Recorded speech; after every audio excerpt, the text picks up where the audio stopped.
নমস্কার, কলকাতা ডায়েরি থেকে আমি শ্রাবন্তী বলছি। আপনারা কেমন আছেন জানাবেন। আমি ভালোই আছি, আমি খুব ভালো আছি ঈশ্বরের আশীর্বাদে। তো আপনারা কেমন আছেন জানাবেন। আজকে আপনাদের জন্য একটি নতুন রেসিপি নিয়ে আসছি। এটা আমার মায়ের রেসিপি। মা এটা করে, পনির আর আলু দিয়ে তরকারিটা করে, কিন্তু পুরোটাই নিরামিষ। তো এই রেসিপিটা নিয়ে আসছে, তো আপনারা দেখতে থাকুন পর্বটা। আর হ্যাঁ, যারা এখনও পর্যন্ত আমার ভিডিও দেখছেন অথচ সাবস্ক্রাইব করে আমার বন্ধু হননি, তারা প্লিজ সাবস্ক্রাইব করে আমার বন্ধু হবেন। এটা আপনাদের কাছে অনুরোধ রইল, এটা আমার কাছে একান্তই কাম্য। তো চলুন এবারে ভিডিওটা শুরু করা যাক।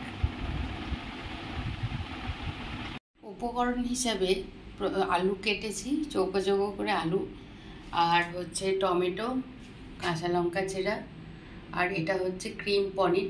এটা আমুলের একটা ক্রিম পনির পাওয়া যায়, খুব সুস্বাদু খেতে। এটাই কিনেছি। আর এটার মধ্যে নিয়েছি হলুদ, জিরে গুঁড়ো, মেথি পাতা, আর হচ্ছে চিনি। আর তার সঙ্গে এখানে লাগবে আরও কিছু মশলা, মানে গোটা মশলা, গোটা জিরে, শুকনো লঙ্কা, তারপরে আপনার লাগবে, গরম মশলা লাগবে, এবং আমি যে মশলাটি তৈরি করেছি সেই মশলাটিও দেব। তো চলুন পর্বটা দেখতে থাকুন, কেউ প্লিজ স্কিপ করবেন না। খুব সুন্দর এই রেসিপিটা। এই যে দেখুন মশলাটা তৈরি করেছিলাম, তো মশলাটার একদম অল্প আছে, 1 চামচের মতন এই মশলাটাই দিয়ে দেব। আর এর সঙ্গে এইটাতেই জল দিয়ে একটুখানি গুলিয়ে তারপরে রান্নাটা শেষের মুহূর্তে দেব। তো চলুন ভিডিওটা স্টার্ট করা যাক। কড়াইতে সর্ষের তেল দিয়ে দিয়েছি। এরপরে সর্বপ্রথম আলুটা আমি ভেজে নেব। তেলটা অলমোস্ট গরম হয়ে গেছে, তেলটা গরম হয়ে গেছে, অলমোস্ট না, তেলটা গরমই হয়ে গেছে। এরপরে আলুগুলো ছেড়ে দেবো।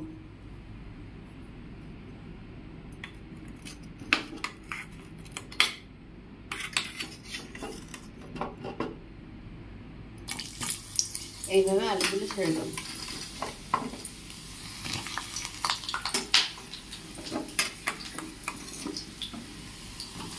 এইভাবে সমস্ত আলুগুলো ছেড়ে ভালো করে ভেজে নেব। এইভাবে পুরো আলুগুলো, অল্প আছে একদম, দেখুন আঁচটা অল্প দেওয়া আছে, একদম অল্প দেওয়া আছে।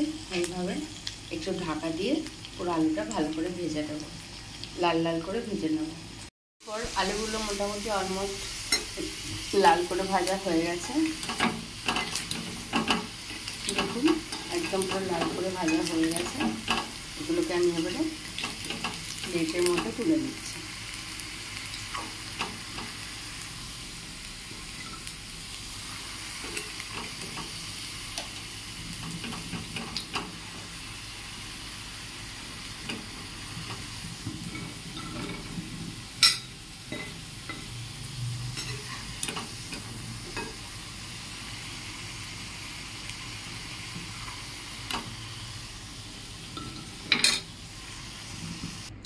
এরপর ওই তেলে আমি পনিরগুলো হালকা করে ভেজে নেব।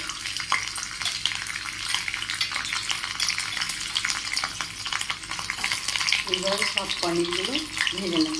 দেখুন বন্ধুরা, সব পনিরগুলো আমি কিন্তু দিয়ে দিয়েছি। এরপর হালকা আঁচ করে এই আলু যেমন করে ভেজেছি এই কালারের পনিরটাও ভেজে নেব। ওই কালার, সেম কালারের পনিরটাও ভেজে নেব হালকা করে। দেখুন বন্ধুরা, পনিরটা মোটামুটি ভাজা হয়ে গেছে। বেশি ভাজবো না, তাহলে পনির বেশি ভাজলে আবার আপনার নরমটা থাকে না, একদম শক্ত হয়ে যায়। তো পনিরগুলো কড়াই থেকে তুলে নেব।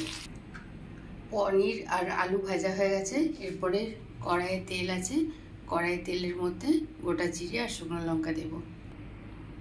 গোটা জিরে, শুকনো লঙ্কা, এরপর কেটে রাখা টমেটোগুলো দিয়ে দেবো। আমি 2টো টমেটো নিয়েছি, কেননা একটু টক টক জাতীয় হলে পনিরটা টক, মিষ্টি, ঝাল সমস্ত কিছু একদম পরিমাণ ঠিক থাকলে খেতে ভালো হয়। এই 2টো টমেটো দিয়েছি, এর মধ্যে একটু লবণ দেবো, কেননা টমেটোটা তাহলে তাড়াতাড়ি গলে যাবে। টমেটোর মধ্যে টমেটো দেওয়ার পরে যদি নুন দেওয়া হয় তাহলে টমেটোটা একদম পুরো ভালোভাবে সেদ্ধ হয়ে যায়। পরিমাণ মতো লবণ,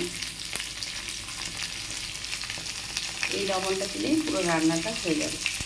দেখুন নুনটা দেওয়ার পরে একদম টমেটোটা এরকম করে যদি আমি একটুখানি ম্যাশ করে দিই তাহলেই কিন্তু পুরো একদম টমেটোটা দেখুন একদম বাটার মতন হয়ে যাবে। আপনারা এই প্রসেসে একটা টমেটো দেওয়ার পরে নুন দিয়ে দেবেন আর একটু ঢাকা দিয়ে দেবেন, তাহলে খুব ভালো হচ্ছে টমেটোটা গলে যাবে।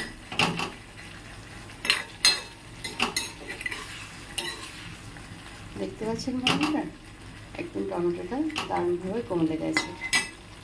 এরপরে পুরো মশলাগুলো অ্যাড করব।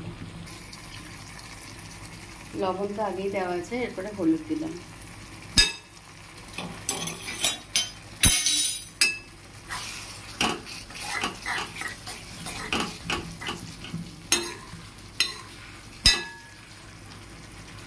এরপরে দেব গুঁড়ো জিরে,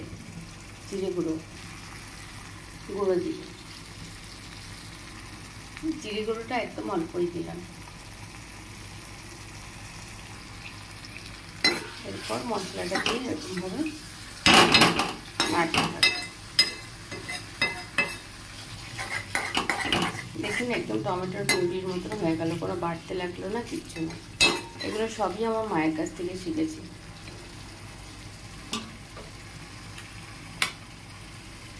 এরপরে কেটে রাখা চেরা কাঁচা লঙ্কা এর মধ্যে দেব।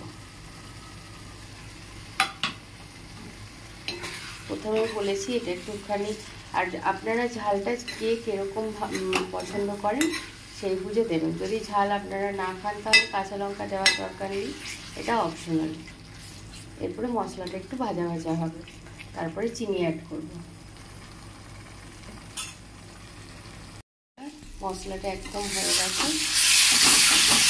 একদম মশলাটা রেডি হয়ে গেছে এবং খুব সুন্দর একটা গন্ধ বেরিয়েছে।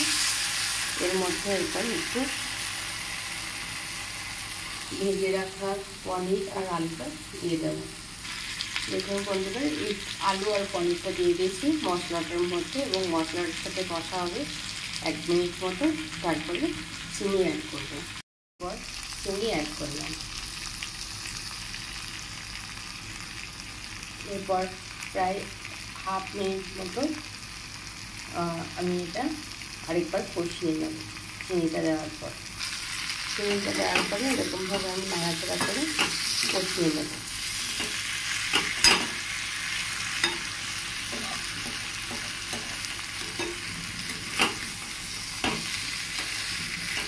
এই সময় গ্যাসের ফ্লেমটা কিন্তু একদম লো করে দেবেন, একদম আস্তে করে দেবেন। 1/2 মিনিট মতো হয়ে গেছে। এরপরে জল দেব। এরপর জল দেব। এই বাটিটার 1 বাটি জল দিলাম। এই জলটাতে এনাফ, এটা ফুটে একটুখানি কমে যাবে। এটা রুটি বা ভাতের সাথেও খেতে পারেন, বা ফ্রাইড রাইসের সাথে বা পোলাওয়ের সাথেও খেতে পারেন, খুব সুস্বাদু খাবার। এরপরে নামানোর আগে মেথি পাতা দেব। দেখতে থাকুন পুরো পর্বটা।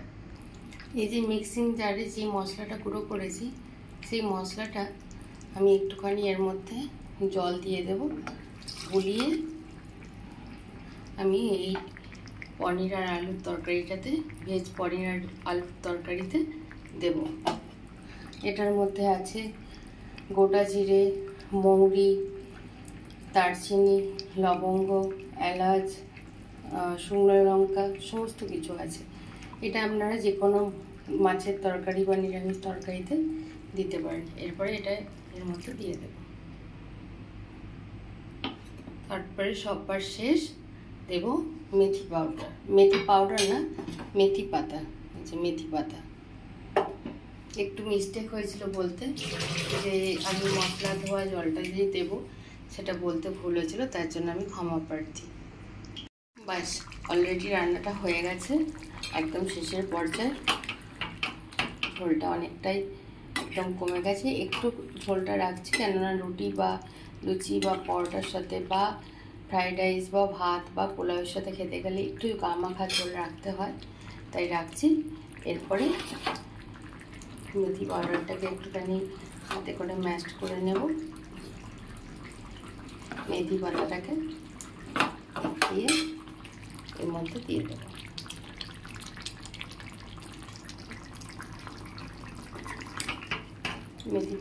মেথি পাতাটা দিয়ে বারবার পাউডার হয়ে যাচ্ছে, সরি বন্ধুরা। মেথি পাতাটা দিয়ে ভালো করে নেড়ে নেব। গ্যাসটা জাস্ট কমানো আছে, একদম বাড়িয়ে দেব। জাস্ট 5 থেকে 6 সেকেন্ড এরকম ফুটবে, এরপর নিয়ে দেবো। গ্যাস অফ করে দিলাম। দেখুন গ্যাসটা অফ করে দিয়েছি।